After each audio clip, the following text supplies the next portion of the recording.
give me a ballpark figure. How many tech people do you think you've hired over all your years working in tech? Close to about 200, I would say. 200, all right. I want to know what's different between the first person you hired and the last person you hired. How has the industry of hiring these tech people changed? I think as you grow and you establish a bigger name for the company you work for, it gets easier over time to hire tech people, right? There's some common fundamentals, but the first person I hired had to sell a lot more about the vision, about the core ideas, the fundamentals, and understanding their value proposition. And the last person I hired just gets easier, but then a lot of stuff still gets fundamentally same as well. Are you being creative of how you seek out that talent, or is it kind of the same old process? And if it's the same old process or different, what is it? What do you do? It's a good question. I think some fundamentals remain same. Like you really have to come across a strong, visionary about what you're really building together. And tech people, most often than others, care about what are you building, how you're doing it.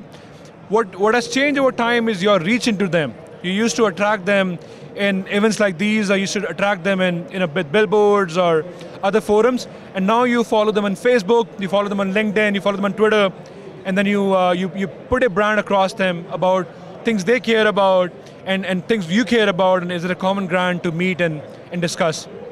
So you're establishing a potential employee or candidate relationship through social media, and over time, there become opportunities that you throw out or they become available. Am I sort of describing the story correctly? You absolutely are. So it's a softer pitch, it's not a hard sell. You put out there what a culture is, what you really stand for, who you truly are, and good talent automatically attracts. It's a pull versus push. You don't really go and make a big sales pitch at big forums or sponsor big events. You really truly put together the value prop of what you're building and who you stand for. And the social lets you attract a lot of good people.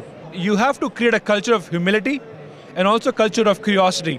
When you're curious and you're humble and you have a humility in yourself, you are open to other ideas, other people, listen to them, and building a long-term successful culture.